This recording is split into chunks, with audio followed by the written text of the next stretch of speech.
ഇപ്പോൾ ചുങ്കം പാലോറക്കുന്നിലെ തറവാട്ടു വീട്ടിൽ ഷഹബാസിന്റെ മൃതദേഹം എത്തിച്ചിട്ടുണ്ട്. അതിന്റെ തത്സമയ ദൃശ്യങ്ങളിലേക്ക് പോവുകയാണ്. 15 വയസ്സ് മാത്രമുള്ള ഷഹബാസ് സുഹൃത്തുക്കളുടെ അടിയേറ്റാണ് കൊല്ലപ്പെട്ടത്. കൂടുതൽ വിശദാംശങ്ങളുമായി മിഥില ബാലൻ ചേരുന്നുണ്ട്. മിഥില, നാട്ടുകാർക്കും ബന്ധുക്കൾക്കുമൊക്കെ ഷഹബാസിനെ പറ്റി നല്ലത് മാത്രമാണ് പറയാനുള്ളത്.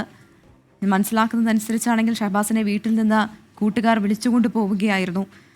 തിരികെ വന്നു, വയ്യാതെയാകുന്നു, പിന്നെ ഹോസ്പിറ്റലിലാകുന്നു, മരിക്കുന്നു. ഇതുവരെ ഈ മരണം ഉൾക്കൊള്ളാൻ പോലും ആ കുടുംബത്തിനായിട്ടില്ല. എങ്ങനെയാണ് സംസ്കാര ചടങ്ങിന്റെയും ഒപ്പം പൊതുദർശനത്തിന്റെയും വിവരങ്ങൾ? മിഥില ബാലൻ അല്പസമയത്തിനുള്ളിൽ തന്നെ നമ്മോടൊപ്പം ചേരുമെന്ന് പ്രതീക്ഷിക്കുകയാണ്.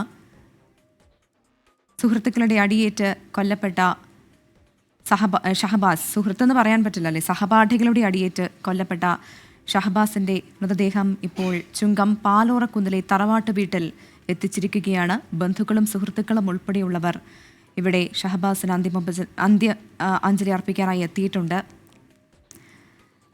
മിഥില പറഞ്ഞതനുസരിച്ച് അടുത്ത ബന്ധുക്കളും അയൽക്കാരും അടുപ്പമുള്ളവരും മാത്രമാണ്, കുറച്ചുപേർ മാത്രമാണ് അവിടെ എത്തിയിട്ടുള്ളത്.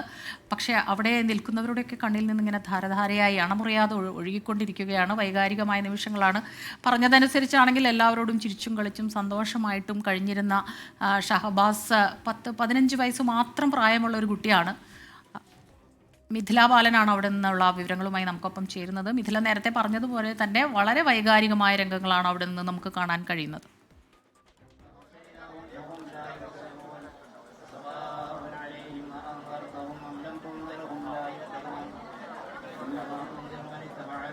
സ്മിത, തീർച്ചയായും അല്പസമയം മുമ്പാണ് താമരശ്ശേരി ചുങ്കം പാലോറക്കുന്നിലെ തറവാട്ട് വീട്ടിലേക്ക് ഷഹബാസിന്റെ ചേതനയറ്റ ദേഹം എത്തിച്ചത്.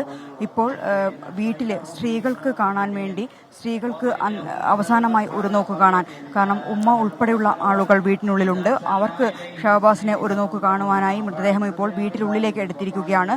സ്ത്രീകൾക്ക് മാത്രമാണ് വീട്ടിനുള്ളിൽ ഇപ്പോൾ അവനെ ഒരു നോക്ക് കാണാനായി അവസരം ഒരുക്കിയിട്ടുള്ളത്. ഇപ്പോൾ ഒരു ഭാഗത്ത് വീടിന്റെ മുൻവശത്തായി പ്രാർത്ഥനകൾ നടക്കുന്നുണ്ട്.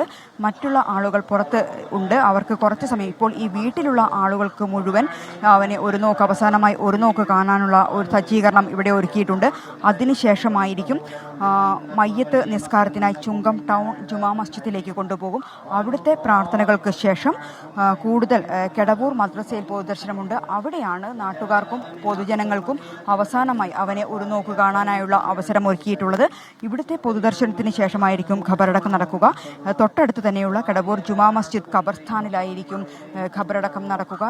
ഏറ്റവും സങ്കടകരമായ ഒരു കാഴ്ച, ഇവിടെ കണ്ടു നിൽക്കുന്ന ആളുകളുടെ കണ്ണ് നിറഞ്ഞൊഴുകുന്ന ഒരു കാഴ്ച. സങ്കടം എത്രത്തോളം ഉണ്ട് എന്നത് ഇവിടെ നിൽക്കുന്ന നമുക്ക് ഈ ദൃശ്യങ്ങളിൽ നിന്ന് തന്നെ കാണാം സ്മിത. കാരണം രാവിലെ 6 മണി മുതൽ ഈ ഒരു കുടുംബവുമായും അല്ലെങ്കിൽ ഷഹബാസിന്റെ സുഹൃത്തുക്കളുമായും നാട്ടുകാരുമായും ഒക്കെ നമ്മൾ സംസാരിച്ചു കൊണ്ടിരിക്കുന്നുണ്ടായിരുന്നു. ആ സമയത്തൊക്കെ അവർ പറയുന്ന ഒരു കാര്യം ഷഹബാസിന്റെ പെരുമാറ്റത്തെക്കുറിച്ചായിരുന്നു. നല്ല കുട്ടിയായിരുന്നു, നല്ല മകനായിരുന്നു, എന്താവശ്യത്തിനും ഓടിയെത്തുന്ന കുട്ടിയായിരുന്നു. രാവിലെ നമ്മൾ കണ്ട തൊട്ടടുത്തുള്ളൊരു ചേച്ചിയുണ്ട്, നാരായണി ചേച്ചി. ആ ചേച്ചി പറഞ്ഞത്, എൻ്റെ ഫോൺ ഇടയ്ക്കിടയ്ക്ക് തകരാറാവും, പക്ഷേ അവൻ അവിടെ ഉണ്ടെങ്കിൽ അത് അവൻ പെട്ടെന്ന് വന്ന് നന്നാക്കി തരും. അങ്ങനെ എല്ലാ ആവശ്യത്തിനും അവൻ ഓടിയെത്തുന്ന ഒരു കാഴ്ച അവിടെ നിന്നും കാണാൻ കഴിയുന്നതായിരുന്നു. പഠിക്കാൻ മിടുക്കനായിരുന്നു, ഒരുപാട് സ്വപ്നങ്ങൾ അവനുണ്ടായിരുന്നു. അവരിൽ ആ കുടുംബം വലിയ പ്രതീക്ഷ വെച്ചിട്ടുണ്ടായിരുന്നു. കാരണം 4 മക്കളാണ്, ഏറ്റവും മൂത്ത മകനാണ് അവൻ. ബാക്കി അവശേഷിക്കുന്നതും ആൺകുട്ടികളാണ്. തൊട്ടടുത്ത് നമ്മളിപ്പോൾ കാണിച്ച നിർമ്മാണം പാതി നിലയിൽ നിലച്ച ഒരു വീടുണ്ട്. ആ വീടിൻ്റെ നിർമ്മാണം, സ്വന്തമായൊരു വീട്, അതൊക്കെ ഉൾപ്പെടെ ഈ ഒരു അച്ഛൻ്റെയും അമ്മയുടെയും പ്രതീക്ഷ മുഴുവൻ ഈ വളർന്നു വരുന്ന ഈ മൂത്ത മകനിലാണ്. സ്വാഭാവികമായും അവർ ഉൾപ്പെടെ, ഈ കുടുംബം ഉൾപ്പെടെ വലിയൊരു, ഇവിടെ ഇപ്പോൾ നമുക്ക് കാണാം ഈ കൂടിയിരിക്കുന്ന ആളുകൾ എന്ന് പറയുന്നത് ഈ സമീപ പ്രദേശങ്ങളിലുള്ള ആളുകളാണ്. അവൻ്റെ സുഹൃത്തുക്കളുണ്ട്, കുറച്ചു മാറി നിൽക്കുന്ന അവൻ്റെ കുറച്ച് സുഹൃത്തുക്കളുണ്ട്. അവരുടെ കണ്ണൊക്കെ നിറഞ്ഞൊഴുകുന്ന കാഴ്ച നമുക്ക് ഇവിടെ നിന്ന് കാണാൻ കഴിയുന്നുണ്ട്. രാവിലെ നമ്മൾ അവരെ കണ്ട സമയത്ത് പലരും വാക്ക് പൂർത്തിയാക്കാൻ കഴിയാതെ വിതുമ്പി പോയിട്ടുണ്ട് നമ്മുടെ അടുത്ത്. അത്ര കണ്ട് സങ്കടം തങ്ങി നിൽക്കുന്ന ഒരു അവസ്ഥയിലൂടെയാണ് ഈ ഒരു തറവാട് വീട് കടന്നു പോകുന്നത്. രാവിലെ നമ്മൾ പോയത് അവൻ വാടക അവിടേക്കാണ് ഇപ്പോൾ അവർ താമസിക്കുന്നത്. അവരുടെ വാടക വീട്ടിലേക്കായിരുന്നു. അവിടെ നിന്ന് ഇന്ന് ആണ് അവൻ്റെ ഉമ്മയെയും ബാപ്പയെയും ഈ തറവാട്ട് വീട്ടിലേക്ക് എത്തിച്ചത്. തൊട്ടടുത്ത് നിർമ്മാണം മുടങ്ങിക്കിടക്കുന്ന ഒരു വീടുണ്ട്.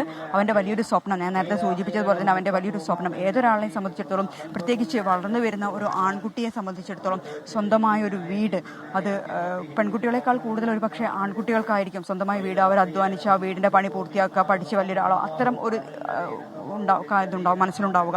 ആ അത്തരം സ്വപ്നങ്ങളെല്ലാം തന്നെ അവനും ഉണ്ടായിരുന്നു.